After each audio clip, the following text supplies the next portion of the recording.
yu bees yi nga xamante ne am nañu ko ci Covid 19 bi mais aussi AstraZeneca nekk vaccin bu nga xamante ne nii jur na polémique fépp ci àdduna bi ñii nee nañ baax na ñii nee nañ baaxul coro dinañu wax li ci am ak intervention wu borom xam-xam yi coro. En tout cas lii nii yëpp nga wax ça concerne non seulement coronavirus xam ngeen ko depuis plus d'un an mu ngi ci àdduna bi di lëmbe donc dëkk bu nekk ak li nga yaakaar ni moom ngay def xëj na pour sauver sa askan. Sénégal la ñu taamu tey dinañ dem itamit fi nga xamante ne moom moo di Allemagne waaye également Europe googu dinañ fa des ngir waxtaanee AstraZeneca parce que quand même bokk na ci vaccin yi gën a jur polémique pour ne pas dire moom mooy vaccin bi gën a am polémique ci jàngoroy coronavirus boobule su élément bi yembee mën nañ ko dem xool ak El Hadj Malick et puis on se retrouve juste après. mbasub coronavirus di wéy ci àdduna warngal këpp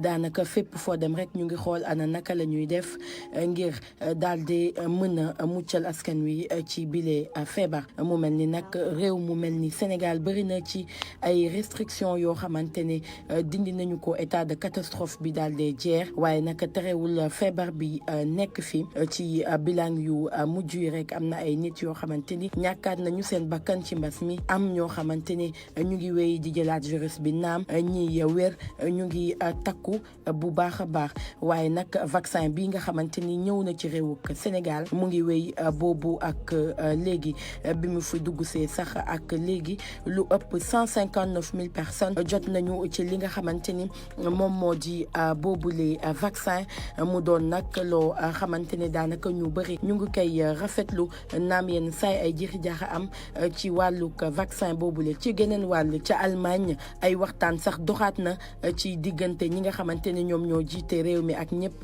ñi nga xamante ni ñoom ñoo ko war a séq waaye nag terewul rek ñu wax ni lu bëri ci ay mesures kenn du ko mën a lever li ko waral nag moo di ne mbas mi dafa des ba tey ci weekendu Pâques bi par exemple bëri na ci ay boutiques yoo xamante ne dañu leen di tëj waaye rassemblement yi itamit dañu koy tere restaurant yi naka noonu waaye nag yenn rek ci ay alimentation ñoom ñoo nar a ubbi lu ni mel le 3 avril lay nar a doon restriction yu bëri yu ñu jëloon ci njeextalu atum 2020 bi dañuy wéy di ko amal ba léegi foofu nag Angela Merkel di wax ni situation bi dafa metti lool cas yi di wéy di yokku te li nga xamante ne moom la ñu am ci ay lits intensifs daanaka mu ngi jeex ñu wax ni nag Allemagne dañoo mel ni ñu dugg ci pandémie bu bees li ko waral nag di variant yu bees yi nga xamante ne gis nañu ko loolu sax tax naam ndogal yi du neex ñu bëri waaye ñoom daal ñu ngi wéy rek di ko amalee noonu ñu wax ci vaccin bi nga xamante ne moom moo di AstraZeneca ñoom sax daal di confirmer rek efficacité bi nga xamante ni moom la seen vaccin daal di am ñoom wax ni lu ëpp 30 000 volontaires defal nañ leen bile vaccin fu mel ni États-Unis ak Chili naka noonu ca Pérou ñoom sax wax ni taux efficacité bu egg ci 80% la ñu am yooyu sax ñu nemmeeku ko itamit ci ay nit ñoo xamante ni seen ay at dafa xaw a sori lool mu mel ni daal laboratoire bi ñu ngi wéy rek ba tey di amal njortu gu rafet ci li nga xamante ne moom moo di seen vaccin bi naam ay coow yu bëri juddu na ci waaye ñoom xam nañu ne li ñu dëgtal askan wi lu mën a indi ay saafara la ci mbas mi. Coronavirus 1 an ak quelque muy lëmbe àdduna ñun Sénégal ça fait 1 an mu ñëw fi on est passé par tout ak coronavirus bi diggante stress diggante psychose diggante relâchement diggante mer parce que dañuy confiner pas confiner sax parce que dafa am juste couvre-feu diggante nekk liggéey amatul dara amatul ndax couvre-feu bi économie bi wàcc surtout économie de nuit bi lépp li nga xamante ne dafay dox guddi gi impacté yi bëri finalement on ne sait même plus j'ai l'impression que ñëpp dañuy làmbatu rek di tâtonner di jéem a xool comment se comporter avec cette maladie là mais lenn moo sûr te constant geste barrière yi nga xamante ne dañu koy digleel ndaxte gis nañ ni semaine bi ñu ci bëri génn nañ te ñu ci bëri vacciné woo guñ coro loolu mooy wàññi tendance coronavirus bi ci àdduna bi. effectivement parce que c'est évident ni ñu koy wax depuis le début de la pandémie lu bees la ci àdduna bi kenn xamul donc lépp li nga xamante ne moom la ñu yaakaar ni buñ ko defee mën nañu sauver suñu ay population loolu la kilifa yi di digle ànd ci ak ñi seen xam-xam màcc jëm ci wàllu wér-gu-yaram vous n'êtes pas sans savoir que Sénégal par exemple président de la République dafay jot xibaar yi nga xamante ne moom la ko ñiy liggéey ci kër docteur jox pour ñu mën a jël yenn ci ay décisions boo demee ci yeneen dëkk yi tamit ku ci nekk ak organisation bi nga def quand même pour bañ a lor sa askan ñun ci jamono boo xamante ne suñu état de catastrophe jeex na suñu ay activités mu ngi reprendre ndànk-ndànk naam on maintient toujours le respect des gestes barrières takk masque bi ak yu mel noonu da ngay dem dëkk bu mel ni Allemagne par exemple Angela Merkel bi ci waxtaan bi mu mujjee waxtaan ak kilifa yi nga xamante ne ça a fait 12 heures de temps ils ont vraiment discuté de presque tout pour xool lan mooy les meilleures solutions ñi ngi jëm ci week-end ci mois boo xamante ne fête day am ak feetu Pâques yi donc ñu xam ni xëy na lever yenn restrictions yi du leen arranger surtout que ñoom ñi ngi wax bi ci benn éventuelle 3e vague ils ont préféré bañ a lever restrictions yi tëj restaurant yi fépp foo xam ne ndaje daf fay am ak yu mel noonu boutiques yi dañuy rester fermé seul yenn magasin yi mënul ñàkk rek ñoo nar a ubbi te veille au Pâques bi la nar a doon ak yu mel noonu donc dëkk boo dem dañuy xool ana naka la ñuy def ba organiser wu après depuis lors ñu ngi jot ay vaccin moo xam Sinopharm la moo xam AstraZeneca la bu ñu taxawee ci AstraZeneca bi nga xamante ne comme je le disais tantôt c'est un vaccin à polémique mais moi et ça c'est un avis personnel xëy na polémique bi dafa juddu ci jamono boo xamante ne yëfi intérêt qu'on le veuille ou pas daf ci lalu parce que ku nekk da ngay bëgg sa vaccin gën a jar ñii dañ naan la Sputnik bi moo gën a baax ñii dañ naan la Sinopharm bi moo gën a baax ñii dañ naan la AstraZeneca bi moo gën a baax maintenant paracétamol bi ñuy naan sax Bijou mën na ko naan mu jàll man ma naan ko mu def ma effet secondaire yëfi nit la donc effet secondaire dafa am ci médicament yëpp tey da ngay yóbbu sa doom boo jëlee médicament ñu jël notice bi ne la lire ko effectivement nga xam lan moo mën a nekk effet secondaire yi pour boo ko constaté nga dem seeti sa médecin mu mun la dimbali effectivement parce que tey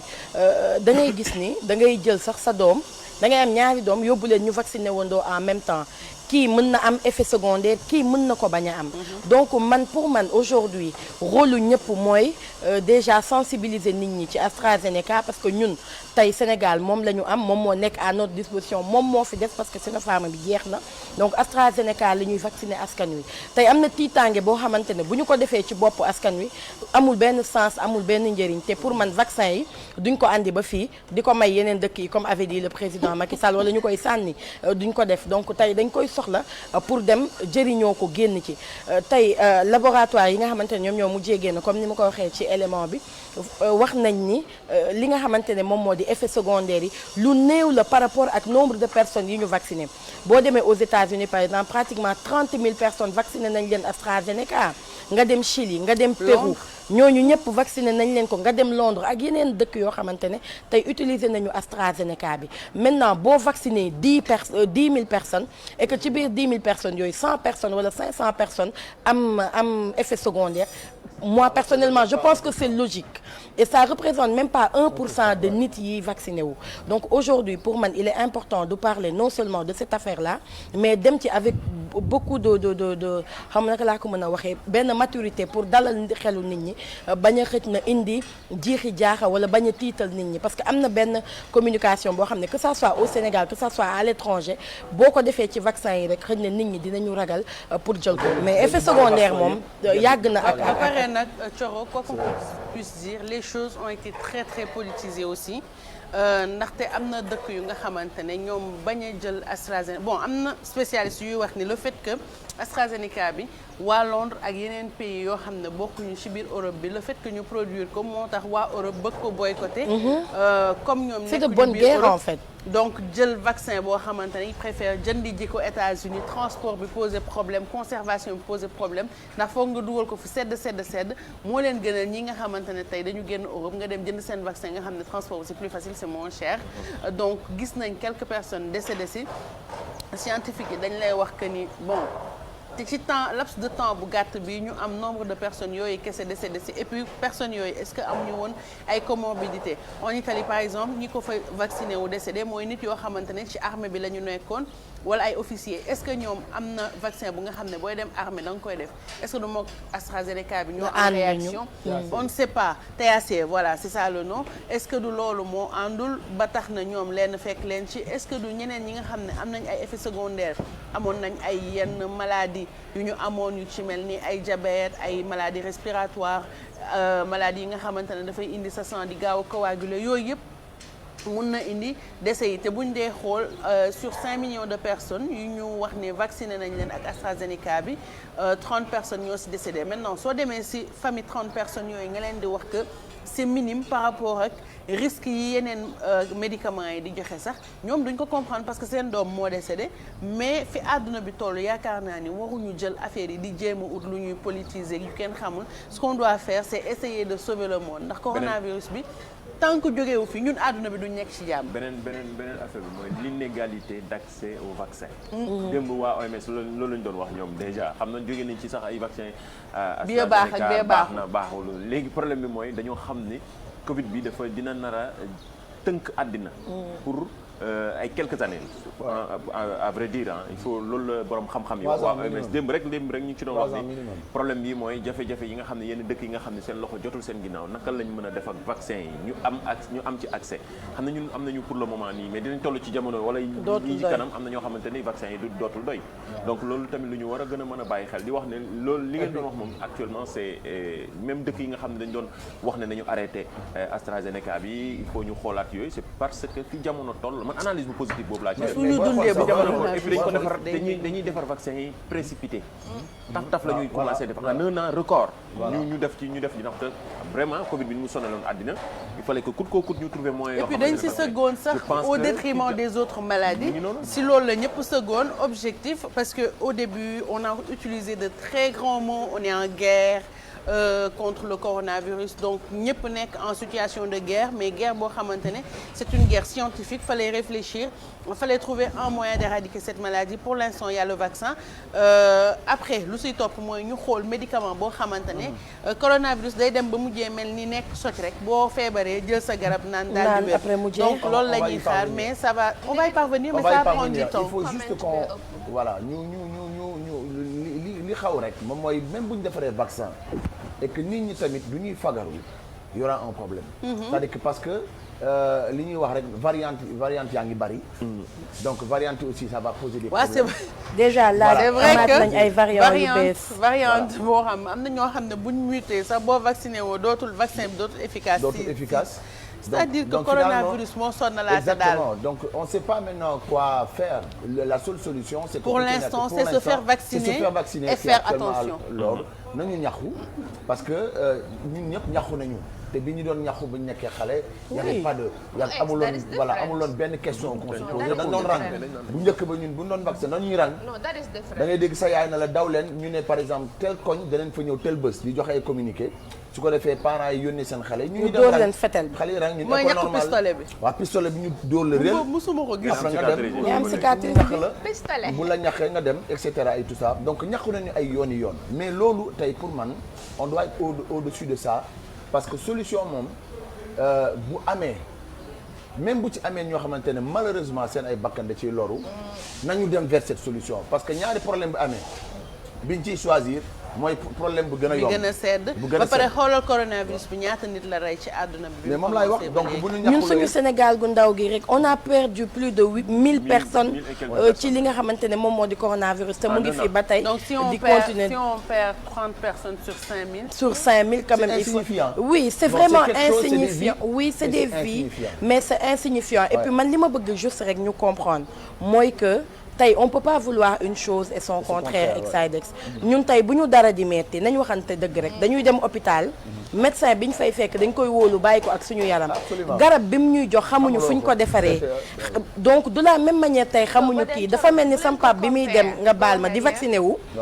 kooku naan koy di ko tooñ naan ko yow booy vacciné wu ban ngay jël sampap ne ko boo tegoon aspirine ak paracétamol xàmmeewu ma ko donc man bi nga jàpp ne moo gën ci man boo ma ko defalee moom donc en fait pour man ay xalaat yu mel noonu la ñun ñëpp war a am positiviser et puis gëm ñi nga xamante ne ñoom la ñu dénk wàllu wérgu yaram bi comme je le disais tantôt waaw ñooñu ci ëpp xam-xam et pour man lu ci amoon lu mel ni luy ñuul tey professeur Seydi dinañu ko wax tey professeur Bousso dinañu ko wax parce que depuis boobu tam ñoom la ñu dégg ñu ñuy wax li nga xamante ne moom mooy mën a tax suñu wérgu yaram mën a améliorer wu donc amul beneen solution bu dul vaccin waaye man dama disagree with the fact ne dañuy compare vaccine yi nga xamante ne ñun dañ ko daan jël bi ñu nekkee xale ak coronavirus bi it's very different coronavirus dafa ñëw tiital ñëpp so it's normal nit ñi ragal is normal nit ñi am other thoughts health personnel yi wax dëgg neex yàlla we trust them ak yooyu but then lii is something different parce que negative information bi moo njëkk a jiitu li nga xam ne mooy positive information bi. en fait dafa jur benn psychose. so man I don't agree ñuy compare vaccin bi nga xam ne sa doom man sama doom ñun ñëpp. non bu ñu comparer c'est pour te dire que effet secondaire dafa yàgg ci garab. but this one is too much. is just too much. mais mënuñu fexe moom ba effet secondaire léegi man li ma xalaat mooy tey coro bu waree def vacciné wala dara est-ce que duñ defal coro test yi nga xamante ni peut-être moo gën a kii mais ba pare balaa ñuy jox normalement du international normalement balaa ngay vacciné wu ci corona bi ak le fait que mu am effet secondaire yeeg yi ngi ciy wax yëpp normalement war nga def bilan war nga xool yan feebar nga am yan nga amul mais le problème c'est que ça va coûter cher. est-ce que loolu laa bëgg économiquement est-ce que attan nañ ko temps bi ak yeneen ak yeneen mënoo ko defal ñëpp nit yi duñ ko def dañuy ñëw déjà Sénégal du ko def mais déjà boo médecin dañuy wax ne boo amoon corona sax war nga toog 3 mois soog a vacciné wu mais imaginez les porteurs sains ils ont eu la maladie ils ont tëdduñu feebaru ñu defuñu dara donc mënuñu xam ne ñoom am nañ déjà anticorps bi seen yaram il faut attendre donc c'est tout un problème boo xamante ne nit yaa ngi siy réfléchir gouvernement yeeg njiit yeeg OMS ak scientifique yi on espère que tous ensemble on va trouver une solution mais en attendant gestes barrières yi encore une fois sori nit yi parce que parfois da ngay dem si endroit nit yi di la jege ngay pousse mais dañuy pousse si waat nga puusaat ñu pousse si waat boo puusaatee ma daw man du ma daw naan la ewaay corona bi damay daw mais nañ ko respecter di jéem a sorante et puis c'est difficile parce que ñun lu ñu tàmm mooy duggante accoladante nuyoo joxe la ko mais il faut ñu dindi ko non il faut ñu dindi ko. il faut que ñu arrêter loolu comme ni ko Coro di defee chaque jour parce que tamit muy xëy chaque jour di effort yi muy def di wax ñi ciy dee ak ni muy arrivé or que ku ci nekk ci ñun xam ngeen ne xew yi foofu foyer la. xam nañ ne rassemblement foyer la parfois da ngay gis xew mais qu'est-ce que ça nous coûte ñu bàyyi xew qu'est-ce que ça nous coûte. rien du tout. le temps de wallahi lazim c'est-à-dire que man mënuma comprendre loolu ñu xam solution bi nii la waaye on va vers son contraire pour man loolu yenuwul maanaam et que tamit ñun yàlla waroon na maa may jëkkër ci Covid bi yéen sax du ngeen ñëw même boo ñu piqûre it xew yi rassemblement yi. mais nu ñuy def ak xew yi mënuma caa bañ a dem. mënuma caa bañ a dem a ngi nii toog kii. mënuma caa bañ a dem lu xew mu dem moom it man bàyyi naa dem xew di bàyyi naa dem xew di. bu dee bis Ndiaye décision bi. man dew ma xew nga yëgal ma nga ñàkk ma yëgal dew ma. rassemblement nañ éviter lii and at the end of the day ñoom seen bopp ñooy organise ay rassemblement and stuff like so what are you gonna do about it. xanaa bàyyi rek ñu baale nga man xew ñàkk xew mbokk ñàkk mbokk dew ma xam lu tax mën naa ko am dem wàllu fay nit. je ne parle pas que ñoom sax ñu wàll ma mais man mën naa ko am toj xew mi. wàllu ko ay man nga toog ni sama boor ni. all right yes waaw waaye du ma la wàll. du ma la wàll donc pour man pour ñu mën a sauver ku ci nekk mooy nañu toog rek. comme Macky bi na réew mi. nañu xam na nag fi mu toll nii suñu responsabilité suñu loxo la na ku nekk jël responsabilité na ku nekk jël parce que wax nañu ba ñu ibbi say mbokk daal lañ war a def instant bi aar sa bopp aar sa entourage moytu di gën a raxasu di gën a utiliser gel di gën a porter ay masques su ko defee en attendant ñu trouver une solution radicale contre cette maladie bi nga xamante ne sonnal na waa adduna bi yëpp muy coronavirus ñun on est fatigué du coronavirus vraiment dafa métti trop vraiment di ngay gis nit yoo xam ne gëj nga leen gis il y a 2-3 ans. wallaahi vous faites ça. wallaahi ah. billaay wallaahi doxante amul sax mënatuñ koo def. kenn mënatul def dara mais. ça a changé le monde. ça a changé le monde. man de lenn rek laay yow xam mii ne point rek Covid bi ñëw na. point Covid ñëwagul. ñu xaar. ba ci kanam bu ñëwee nee ma kar dégg nga. nañ def sport yow ba ma di jaay. Covid bi ci même lancé moom la ñu nekk Covid bi ça a changé le monde parce que. Tentaw ñëw na dégg ci li nga xamante ni aussi mooy. match yi nga waaw xam ci ne Ndiaye ñooy Tentaw ñëw na ci. CAN 2022 bi fas yéene am fële ci Cameroun coow li nag amoon na ci fan yi ñu génn ba mu am diggante fédération sénégalaise bu football ak fédération française bu football bi ndaxte li ko waraloon mooy FIFA dafa teg ay règlement ci Covid bi. ne jour bu dem sélection au minimum di nga am 5 jours de confinement. Oh, ok. Plus de 5 jours de confinement. soo jógee sélection donc nag léegi loolu nag moo tax. même bu ñu la defaralee test. même yëpp mais di nga toog confiné wu quoi plus de 5 jours donc loolu. mais pourquoi cette décision day sonal waa FIFA la ñoo ngànk football bi dañuy toll fii. pourquoi cette décision mooy Covid bi. c'est parce que loolu tamit day sonal ñi nga xamante ni aussi ñooy sélection club yi nga xamante ni aussi ñooy fay joueurs yi. te loolu dafa nekk lu am solo. leneen li moo loolu nag ci décision boobu la waa Ligue française de football daal di jëloon décision ñoom tamit ne dañuy téye ñi nga xamante dañ leen convoqué te Sénégal équipe nationale bu Sénégal bu woon na ci lu toll 12 joueurs yoo xam ñi ngi évolué foofu ci championnat France ba mu juróon benn jiixi jaaxa ci suñu sélection ci suñu équipe bi nga xam ne fas yéene woon dem jouer ji fële ca Congo actuellement la ña nga fa war a dem tey ci mardi bi war a def seen première séance d'entraînement match bi ñu ngi ko jàpp le 26 loolu nag ci coow loolu jugoon ba fédération française bu football daal di fédération sénégalaise bu football bind fédération française bu football. Est-ce que mën na ci dara. bien sûr dañ ne léegi comme que li ngeen wax ne il faut ngeen am seen joueurs yeeg yooyu te léegi dañ leen assurer ne da ngeen di jël joueurs yi ay jet privé wala avion spécial yoo xam ne dañ leen di jëlee ñu fii yóbbu leen bu ñu demee amul respecté. kan mooy fay jet privé respecté loolu yëpp ci ñun lay engagé. parce que ñun ñoo bëgg ñu jouer donc respecté aussi li nga xamante ni ñooy joueurs yi ñu bañ a am contact ak yeneen yoo xam ne dinañ mën a protéger ci Covid bi bu ñu paree ñu indiwaat leen. delloo si leen. loolu moo tax kon bëgguñu leen may sa ñu dem seen kër yi. non amul dem parce que actuellement nii xam nga li muy wax Covid beeg yooyu noonu te neexul ba neexul club yi fay joueurs yi. tamit am nañu droit tamit teg seen ay kii te surtout ñenn ñi dañuy gën a protéger seen championnat ba loolu nag yëfan yi demoon ci ba ñaari fédération waxtaan ci jubóo ci loolu nag donte yenn club ñenn ñi ngi kaas ne yenn dëkk yi africains yi duñ ko am moyens yi ndaxte bu ñu seetlu wooy ni fédération française bu football bu ñu dem bay teg loolu te xalaat nañ ne africains yi du ñu am moyens yi war pour mën a def yooyu donc dañuy mujj rasu tey donc te que yëfi diplomatie la il faut nga xam bu baax ni ngay communiquer ak ñi ngay waxtaanee ba loolu nag tax na ba Aliou Cissé yokkoon liste bi bu baax a baax ba actuellement nii yokk na ko ba léegi ñenn ñi ñi ngi du ñu ñëw déclarer forfait ay blessures ak yooyu ñenn ñi ñi ngi noonu ñu ngi jógee ca Roissy dem ci guddi gi fas yéene dem fële ca dem ci bëccëg bi fas yéene dem fële ca. léegi bu ñu nekkee 31 comment il va gérer. non ñaari match la. xamul ñuy blessé xamul ñuy kii ñaari match la donc dañuy jógee Congo ñu ngi ko jàpp le 26 mars bu ñu fa jógee daal di ñëw fii ci Dakar le 30 dañu fas yéene jàkkaarloog ñii di waa Eswatini mu nekk match bu am solo boo xam ni ñaari match yu am solo yoo xam ni test la donte Sénégal qualifié na ba pare ci compétition bi coupe de Cameroun 2022 mais c'est juste pour joueurs yi ñi jël effectif bi gën a renforcer xool ñi nga xam nan la ko mën a élargir donte nag ñenn ñi gën a ñaawlu taxawaayu coach bi parce que situation bi dafa xawoon jaxasoo ba laajoon na nga def ay conférence de presse pourquoi choix ñenn ñi pourquoi poste yi ngay jël nii yaatal nii rek mais chaque jour di yokk donte championnat Sénégal jël nañ ci waaw bariwul li muy génn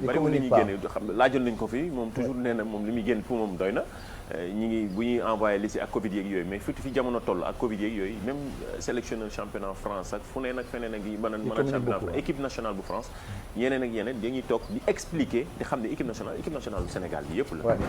suñu ay impôts yeeg suñu ay yëf yeeg lañ koy fayee donc laaj na situation yu ni mel nga toog Sénégalais yi expliquer leen pourquoi choix bii pourquoi lii nekk situation yi bi ñu demee nii nga expliquer mu gën a simple ñu xam ne kat football dañ ko fonk fii mais surtout dañuy toog di xaar loo xamante ni ci moom yaakaar nañ ne woo ko mën a jël mooy compétition mooy trophée continental bi nga xam ni ñi ngi am yaakaar bu baax a baax ci atum 2022 bi mu nekk bu baax voilà Bijou. parce que dans tous les cas tamit décision bu mu mënti am. la presse aujourd'hui va interpréter. dana wax moom dana joxe information bi ñi ngi nii tey au-delà de information bi ñi nga xamante ne mooy compétition yi ñuy def fële ca Congo match bi nga xam ne Sénégal mi ngi ko fas yéene am fële ca Congo mais ñi ngi ciy wax ne actuellement yii dafay am moom mi ngi douté mi ngi tâtonné mën nañu ko wax ci situation yi ni mel presse bi tey génn na ci gis naa tey record gis naa waa stade génn ci taxawaayam ci situation yu ni mel mais li baax na tamit ñu koy gën a wax nii parfois situation yi ni mel laajoon nañu génn ñuy ay communication fédération bi laajoon nañu génn ñu wax explication yi ñun ñëpp yow la ñuy déglu xaw ma dafa am jour yi waroon a ñëw and then ñu tere leen woon pour ñu ñëw. waaw kii fu mu nekkoon yow Awa Gaye non pareegu ma yéen pareegu ma non nan naa café non pareegu ma buvez xoolal pareegu ma li ma naan léegi finally ndax ñëw nañ. oh Lord fi ne wax ji mën a toog koo defar nag. Can I finish ndax ñëw nañ ba de su fekkee ne comme ñëw nañ ndax di ngi jël precautionary measures ade yow yaa ngi yokk xar mi kawar noppi. Ndiaye àggali. vraiment yow. point Covid ñëw na. naana sa café te point Covid non man kay xam naa da doon nelaw. bu yàq suñu dernier. naana café gi ñun waa Gambie. français yi bari I was lost. moo tax kan loolu la kay. yow réeroo ndànk yow yaa ngi ci penn yére jigéen ñi. français yi bari dañ leen sëlam de ma def sëlam rek. waaw français yi kii rek. mu ne let me finish ba foog ne feneen lay mu génn yokk xar mi kawar. mën ngaa fee rek mu bëgg a takki moo la. dëgg yàlla. yàlla mi sàkk di français yi bari ma réer si saa si am lost xam nga fa laa gëj a réer. comprendre. yow bañ départ nga réer. non bi mu ne xaw ma record something I was like what does he mean so maa ngi recalculate in my head. garaaw doon la ko jàppee yow sax mayaat ma man pompel naa règle yi sax. pompel compère nii sax ba pare yaa ngi téye sama waaw, moo gémmiñ tax. ak sama bakkan bi. pompe leen bii sa pompe bi ñu jeex na waa de. boor bi Jeex dañoo na réglé. waaw toog rek la def ci nañ biir. suñu distanciation. Ah, gel, corona am naa gel. Xaaral ma ni yéen sama ngeen di tëb di dal di bokkante. damaa jommi di yow jommi woo awa di topp ma ko ci dara. comme Covid a ñu tiital nii ba buñ jegewantee pompe defal point Covid bi ñu xool ndax évolué na wala déet. bon tey moom daa mel ni ba tey ñu ngi ci tendance baissière bi. mais nag il faut dire que quand même nombre de tests yi dañu wàññeeku. parce que tey on a fait disons hier en tout cas bilan wu tey bi c'est bon là. on a fait 732 tests 36 la ñu am comme nouveau cas 15 yi nekk ay cas contact 21 cas communautaires. Il faut dire que dernièrement, il y a beaucoup de gens qui guérissent et ça fait du bien. 287 personnes wér nañu ba fas yéene ñibbi seen ay kër 34 cas graves. Malheureusement, 4 autres personnes ont perdu la vie ci coronavirus bi mu fi duggee nag ak léegi. Il faut dire que 37 956 personnes ont déjà chipé le virus. 31 179 yi wér nañu. 1020 personnes yi ñàkk nañu seen bakkan jamono bi 1756 personnes ñoo nekk sous traitement ci structure hospitalière yi jël en charge lépp lu jëm ci wàllu mbas mi vaccin bi mu ñëwee ak léegi 10 485 personnes la ñu vacciné démb par exemple donc total bi vacciné nañu 169 653 personnes bi jàngoroy coronavirus bi en fait bi ñu commencé campagne de vaccination bi ak léegi donc lii mooy point tey bi Cheikh Thiam merci ci diligence bi voilà donc lii la woon déjà. merci beaucoup Thioro pour point. yéen a ngi di vacciné wu te kenn deewul. ah macha allah dem leen vacciné wu ji. non dinañ vacciné wu ji façon par ordre de priorité la personnel de santé bi mag yi après ordre alphabétique kat. par ordre damay tooñ Excidex man ex may mujjee bu nga defoon ordre alphabétique moom sant rek maa ngi ca cappaandaw ga. ex yaay mujjee man xam naa ko dinaa bokk ci ñiy jiitu. yow yaa njëkk a dem ndeysaan. waaw may njëkk a dem mais en tout cas ñi ngi leen di demander à tous gestes barrières yi parce que gis nañ ni que week-end bi nit yi commencé waat nañ génn te génn bi jaxasoo la. bon quand tu t'amuses peut-être parfois tu fais pas attention mais quand même. ñu sóoraale man génnoon naa xool. mais yow xale yi avant koor gisoo seen xeetu génn. dañuy tëj saison bi lañ lay wax tëjum saison. man génnoon naa xool génnoo xool da ngaa dox comme xale yi doxiwul da doon xool doon vérifier xale yi kii mag la kii mag la day vérifier xale yi. xoola fa ma jógee ak fi ma romb fii mais amuloon kenn ku ma romb ku sol masque amul man gisuma ko woon te sax je regrette ndax mënoon naa ko filmer mais amuloon les gens étaient dehors sans masque donc à un moment je me suis dit mais est-ce que lii jar na ko finalement est-ce que duñ jaawale fin de couvre-feu ak fin de corona. ñoom loolu la ñu gis loolu la ñu gis parce que maquillage yi naan maquillage yi àndul ak masque. mais d'où l'intérêt de rouge à lèvres àndul ak masque. communiquer dessus. mais ngeen on maquiller a seen tous bët rek l'obligation de communiquer ci coronavirus bi c'est-à-dire ñun ñëpp suñu intérêt la tey état bu defee li mu war a def ci wàllam ku nekk ci ñun sénégalais bi ñuy seetaan jaaykatu jën bi menuisier bi jaaykatu gerte caaf bi ki toog bureau kiy liggéey ci télé bi surtout ñun ñi nekk ci télé ñun ñëpp on a l'obligation de communiquer davantage sur cette pandémie parce que demagul mu ngi fii peut-être wàññi nañ ay mesures yu bëri pour redresser l'économie pour peut-être répondre ci bëgg-bëggu ñenn ñi même si mën na satisfaire ñii mën na gaañ ñële mais on a l'obligation encore une fois de communiquer sur ça il faut dire que Covid bi jeexul mu ngi fi ba tey il faut dire que ñi vacciné wu bëreegul bu bëree ba bëri c'est 1% de la population et ñun on fait 16 millions de Sénégalais. maire de Almadies baa ngi wala li laa doon wax nii c'est abusé. gars yi yàkkamti woon nañ man dama yéemu.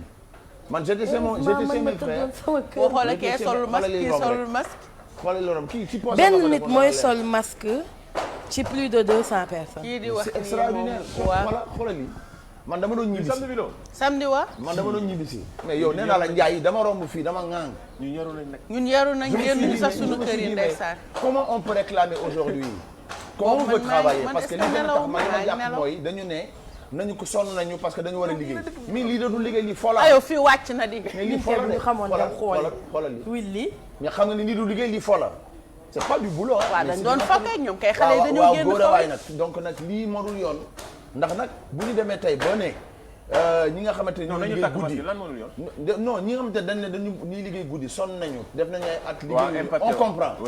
mais tey ñooñu tey bu leen joxe tey ñu liggéey guddi. waaw ñu respecté il faut ñu respecter mesure barrière. wallaahi lazim. c'est ça. non mais Ndiaye loolu la parce que du yoon. mais est-ce que duñ xool reportage bi ñu xool li xewoon ci Almadies. parce que Alaaji Malick nañ ko xool. pour xool ñiy liggéey guddi lan lañ ñu jot a wax ci samedi bi ci li fi xewoon ci biir Almadies bi week-end bi premier jour du premier samedi bi. gars yi dañ jubilé. Alaaji Malick ñu xool reportage bi. 2 heures du matin, dans ce quartier huppé de Dakar, des gendarmes pour fluidifier la circulation. Almadies retrouve son ambiance d'antan.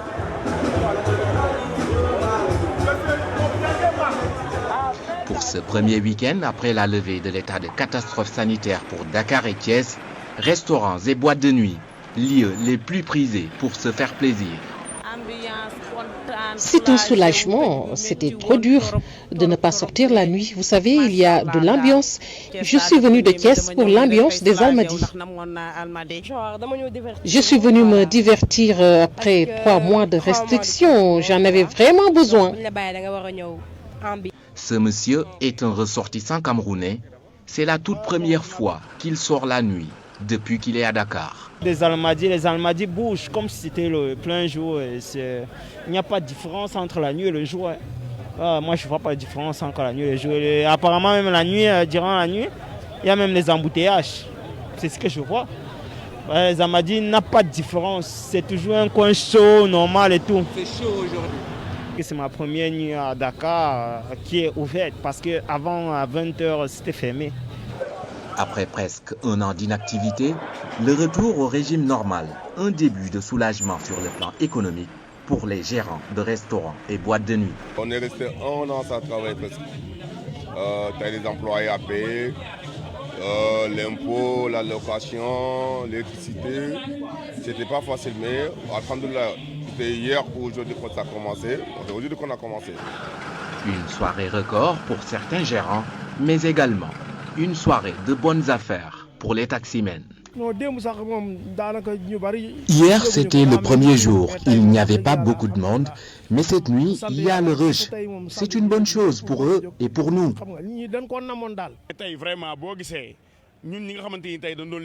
Nous nous frottons les mains comparé aux autres jours. C'est très important pour le développement du pays. Il faut que certains travaillent le jour et les autres la nuit. C'est comme ça. Et c'est une bonne chose pour l'économie. Après presque 365 jours marqués par de nombreuses restrictions en raison de la Covid-19, Dakar retrouve sa vie normale. Une aubaine pour les citoyens, mais également pour l'activité économique. Mais attention, le virus, lui, est toujours là. moytu ñu moytu bu baax a baax a baax Voilà, donc c'était un reportage de la rédaction di remercier bu baax Ibou Kane pour gëstu bi mu def ci première nuit aux Almadies après levée de couvre-feu bi ñu amal fii mais encore une fois fin de couvre-feu ne veut pas dire fin de coronavirus levé nañ couvre-feu bi mais ça veut pas dire que coronavirus bi jeex na fi xale yëpp yàqamti woon nañ génn c'est vrai tëju métti na mais quand même il faut faire attention parce que même bu fekkente ne on vous dit souvent les jeunes ça va feebar bi du leen jàpp torop jàpp leen ni seen kër ay mag a ngi fa ay seen maam seen papa seen yaay da leen di jàpp da leen di gaañ da leen di faagaagal da leen di rey il faut leur tenir un discours de vérité même jeunes yi nga xamante ne deewuñu ci da ngay am ay problèmes parce que Covid bi day yàq ay poumons da lay indi bàyyil ay séquelles yoo xamante ne boo moytuwul éternel malade ngay doon mais y a des hommes qui disent que dañu coronavirus jóge fa impuissant donc il faut faire attention loolu problème xam nga Thioro man li may wax nii je suis bien placé pour le dire xam nga lu tax Ndiaye nee na bul dugg foofu ndax wala gis nga Thioro ñun suñu kër ñëpp ci musique la ñuy liggéey yoo xam nga si dara suñu kër ñëpp ci musique la ñuy liggéey donc ñun dañu impacté wu à 1000% mais bu ñu toogee suñu biir di waxtaan suñu sama frère ñëpp ci musique la ñuy liggéey kii ingénieur du son la kii road manager la kii ci musique la ñun ñëpp ci musique la ñuy liggéey mais bu ñu toogee suñu biir dañuy wax parfois on se dit mais c'est vrai at lu ñu mën a tëj guddi yi jar na ko parce que quand même la santé avant tout oui c'est une santé la man loolu laa leen wax ñoo la ñuy waxante te comprendre nañu ko mais loolu nag tey lii ma gis nii non man c'est vrai je partage votre analyse maa ngi xalaat li ngeen wax nii c'est bien mais tamit il faut toujours penser à la population pauvreté bi nga xamante ne gars yi moom la ñuy dund quoi ñu bari nag vraiment quoi qu'on puisse dire non déglu rek xam na wax naa ko wax naa ko man ça fait 1 an et demi may fay ay salaire samay employé te liggéeyuma chèque dugul faut jëlee xaalis bi extra ñun dañoo impacté employé dama leen di fay ba tey te amul kenn si ñoom ñu may seetaan koo xamante ne mos naa retardel fin du mois fayuma waaw loolu dëgg la mais dama ne dañu bari torop dama ne bu ma neexoon man leen du ma ko fay déclaré fay dem nañ ba wax ma ne sax sama comptable ci boppam nee na ma ex déclaré fay ñu tëj ko maanaam duñ ko def parce que bi may ànd ak ñoom 17 ans ñuy liggéey ñoom ñoo ko liggéey mais Covid dafa dëgg la mais dama ni xam ne wax naa ko c'est-à-dire Covid bu rayul Covid ci boppam bu rayulee liggéey indirectement dina moom laa la wax man soxlul may liggéey moo tax ma la leen toog leen lii jaru ko xaalis jaru ko. je veux dire on n'est pas insensible. jaru ko ci métti yi yeneen askan wi di dund en fait c'est ce que Mamadou Ndiaye bi expliqué bien sûr am na ñoo xamante ne tey ex xëy na yow yàlla suturaal na la. nga mën a fay ay employés am na ñoo xam ne wallaahi amuñu 100 francs bu ñu jox seen njaboot ñu jënd mburu ndekki donc on est conscient de ça jaaykatu cere bi guddi la mën a jaay cere pour xëy jox njabootam ñu dem jàngi. jaaykatu fonde bi waaw xaaral ma ñëw donc ñoom ku ci nekk yaa ngi xool comment faire pour t'adapter par rapport à la situation. On est d'accord boobu ak léegi itamit qu'on le veuille ou pas l'État est en train de faire peut-être des efforts pour jàppale foyer yi ak nangam ak nangam pour que les gens puissent s'en sortir. Mais c'est pas facile pour tout le monde et il faut l'accepter. yombul ci état bi nga xamante ne day génne ay xaalis yombul ci àdduna bi même les grandes puissances lu ñu xamul ci feebar loo xamul nag moom après nag njëriñ loo fekkee lu la bett mën la signification. man de li ma gis mooy we all take responsibilities of ourselves nga jël sa responsibility kii jël responsibility am life goes on Bijou Ndiaye parce que xoolal lii it has to stop na nit ñi go on yow bëggoo feebar man bëgguma feebar na ku nekk jël responsibility boppam parce que nag ñun ñi ngi wax fi waaye am na ñoo xamante ni xoolal billahi wallahi taala ñu ngi sonn amuñu lu ñu lekk amuñu lu ñu naan ñoom ñu feebar sax dee moo gën ñuy gis seeni ay njaboot gis nañ ko ci reportage bi ñuy wax ci waxu coronavirus so life has to go on en tout cas nañ def ñun ñëpp attention rek ndax lii xew Europe bañ fi egg si en attendant ñu trouver solution ci feebar bi nañu dem ci waañ ba wax nañ ci coronavirus bi ba gaañu fi mu toll nii